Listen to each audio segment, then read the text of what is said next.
Good morning. Welcome to TFT. ലൂക്കോസിൻ്റെ സുവിശേഷം അതിൻ്റെ 11-ാമത്തെ അധ്യായം 9-ാമത്തെ വാക്യം. Luke chapter 11 verse 9 onwards. കർത്താവ് പരിശുദ്ധാത്മാവിന് വേണ്ടിയിട്ട് എങ്ങനെയാണ് നമ്മൾ ചോദിക്കേണ്ടത്, എത്രയധികം ആഗ്രഹിക്കണം, അപ്പം അതിനെക്കുറിച്ച് എങ്ങനെ അന്വേഷിക്കുമ്പോൾ പിതാവ് അതെങ്ങനെയാണ് തരുന്നതെന്നല്ല വ്യക്തമായിട്ട് പറഞ്ഞിട്ടുണ്ട്. നമുക്ക് ഒത്തിരി പ്രാവശ്യം വായിച്ചിട്ടുള്ള അധ്യായം ഒന്ന് വായിക്കാം. ഞാൻ നിങ്ങളോട് പറയുന്നു, ചോദിക്കുവിൻ നിങ്ങൾക്ക് ലഭിക്കും. കർത്താവ് ഒരു കാര്യം പറഞ്ഞിട്ടുണ്ടെങ്കിൽ അതിനൊരു മാറ്റവും ഇല്ല കേട്ടോ. കർത്താവ് വാക്ക് മാറത്തില്ല. ഓർത്തോണം, is an almighty God, all powerful God. തന്നോട് ചോദിക്കുന്ന ഏവർക്കും കൊടുക്കാൻ സമ്പന്നനാണ്.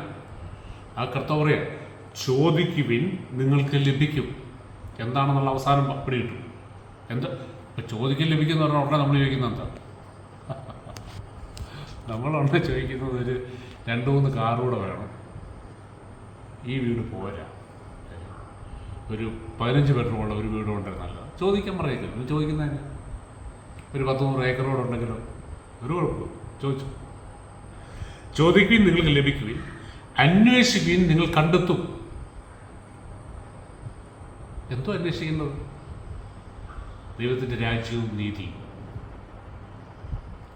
ആദ്യമേ എൻ്റെ രാജ്യവും നീതി എന്ന് പറയുന്നത് നമ്മുടെ ഫസ്റ്റ് പ്രയോറിറ്റി ഈ ലോകത്തിലായിരിക്കുമ്പോൾ നമ്മളിപ്പോൾ ദൈവരാജ്യത്തിലാണ്.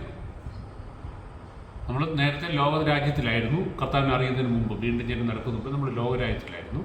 ഇപ്പോൾ വീണ്ടും ജനം നടന്ന് നമ്മൾ ദൈവരാജ്യത്തിലേക്ക് കൂട്ടിക്കൊണ്ടുപോകും. നമ്മളിപ്പോൾ അവിടുത്തെ അംഗങ്ങളാണ്, മെമ്പേഴ്സാണ്, ദൈവഭവനത്തിലെ അംഗങ്ങൾ. അപ്പോൾ നമ്മളെന്താ അന്വേഷിക്കേണ്ടത്? ഇവിടുത്തെ പ്രിൻസിപ്പൾസ് എന്താ, ദൈവരാജ്യത്തിൻ്റെ സിസ്റ്റം എന്താ, അതറിയാതെ നമ്മളിപ്പോൾ അമേരിക്കയിൽ ചെല്ലുകയാണെങ്കിൽ വേറൊരു രാജ്യത്തിലാണെങ്കിൽ നമ്മൾ ആദ്യം കുറച്ച് നാൾ എന്താ ചെയ്യുന്നത്? നമ്മൾ അവിടുത്തെ ആ രീതികൾ, അവിടുത്തെ നിയമം എന്താ, അവിടുത്തെ റോഡിലെ ട്രാഫിക് സിസ്റ്റം എന്താ, അല്ലെങ്കിൽ അവിടുത്തെ ബാക്കി കാര്യങ്ങൾ എന്താണ്, ലീഗൽ സൈഡ് എങ്ങനെയാണ്, ഇതൊക്കെയാണ് നമ്മൾ പഠിക്കുന്നത് ആദ്യം, അല്ലേ? കാരണം അത് അതിലോട്ട് നമ്മൾ അഡാപ്റ്റ് ചെയ്യണം. എങ്കിൽ മാത്രം നമുക്ക് അവിടെ സർവൈവ് ചെയ്യാൻ പറ്റും. എന്ന് പറഞ്ഞാൽ ന്യായമായ ഒരു കാര്യം കർത്താവ് പറഞ്ഞത്, ആദ്യങ്ങളിൽ രാജ്യം നീന്തി നിശ്ചയം. കാരണം നിങ്ങളിപ്പം ദൈവരാജ്യത്തില്ല, യേശുവാണ് നമ്മുടെ രാജാവ്. നമുക്ക് എത്ര പേർക്ക് ഈ ബോധ്യമുണ്ട്? നമ്മൾ ഒരേ സമയം ഇരട്ട പൗരത്തുള്ളവർ. നമുക്ക് ലോകരാജ്യമാണ്, ദൈവരാജ്യം. പക്ഷെ ദൈവരാജ്യത്തിൻ്റെ പ്രിൻസിപ്പിൾസ് നമ്മൾ അന്വേഷിക്കത്തില്ല. അത് ഏറ്റവും മിനിമത്തെ നിർത്തിക്കൊണ്ട് ലോകരാജ്യത്തിൽ നമ്മളിങ്ങനെ ഫ്ലറിഷ് ചെയ്യണം. ലോകരാജ്യത്തിൽ ഫ്ലറിഷ് ചെയ്യാനുള്ള ഒരു കുറുക്ക് വഴിയാണ് അല്ലെ കർത്താവിൻ്റെ നാമം. പലർക്കും, എല്ലാവർക്കും അല്ല, പലർക്കും. അന്വേഷിക്കും നിങ്ങൾ കണ്ടെത്തും, മുട്ടുവിൻ നിങ്ങൾക്ക് തുറന്നു കിട്ടും. എന്താ തുറന്നു കിട്ടുന്നത്? ആത്മീയ മർമ്മങ്ങൾ, മിസ്റ്ററീസ്, കർത്താവിൻ്റെ നിധി, ഗുപ്തനിധികൾ. ഈ കാണുന്നൊന്നും അല്ല കേട്ടോ, ഈ പുറമേ കാണുന്ന പെരിഫറൽ ഇതൊന്നും അല്ല. ഞാൻ പറഞ്ഞില്ലേ, കടലിൽ പോകുമ്പോൾ അറിയാം, കടലിൻ്റെ മുകളിലൊരു ഒരു ഭംഗിയുണ്ട്. പക്ഷെ താഴെ ഡീപ്പ് ഡൈവിങ് ചെയ്യുന്നവർക്ക് ദറ്റ്സ് ടോട്ടലി ഡിഫറെൻറ്റ് വേൾഡ്.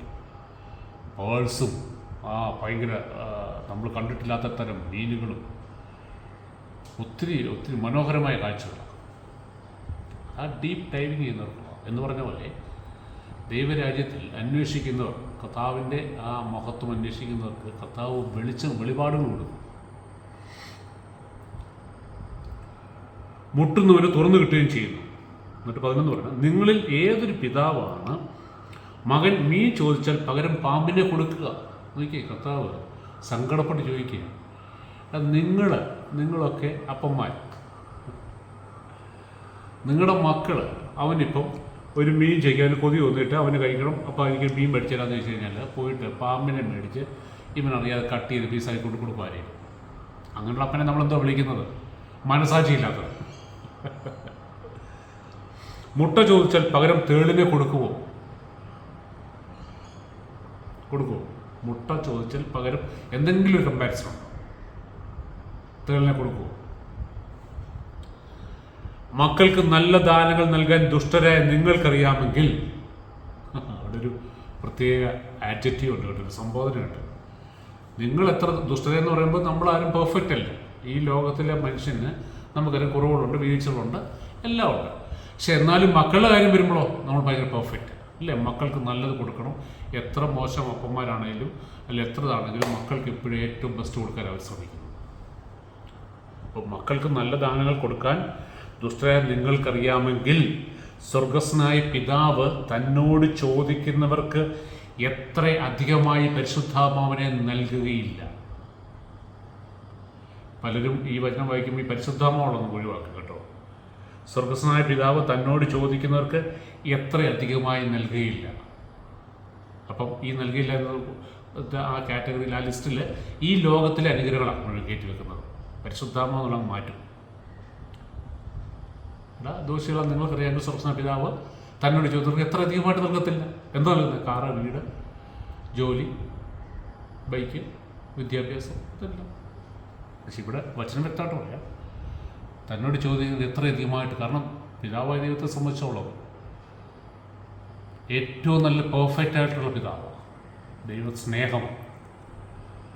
ഏറ്റവും നല്ല അപ്പന്മാർക്ക് ഈ ദോഷികളെ നമുക്ക് മക്കൾക്ക് നല്ലതാകെ കൊടുക്കണമെന്ന് അറിയാമെങ്കിൽ പെർഫെക്റ്റായ പിതാവ് നമുക്ക് തരാൻ ആഗ്രഹിക്കുന്ന ഏറ്റവും ബെസ്റ്റ് ഗിഫ്റ്റ് പരിശുദ്ധാത്മാവ്.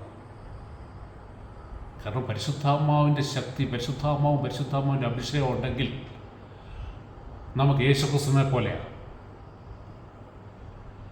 പിതാവിൻ്റെ സ്വഭാവത്തോട് നമുക്ക് അനുരൂപരാകാൻ പറ്റും. അപ്പോൾ അതിന് പിതാവ് വെച്ചിരിക്കുന്ന സിസ്റ്റമാണ് തൻ്റെ പരിശുദ്ധാത്മാവിനെ നമുക്ക് തരിക. നമുക്കോ എനിക്കുള്ളതൊക്കെ മതിയേ.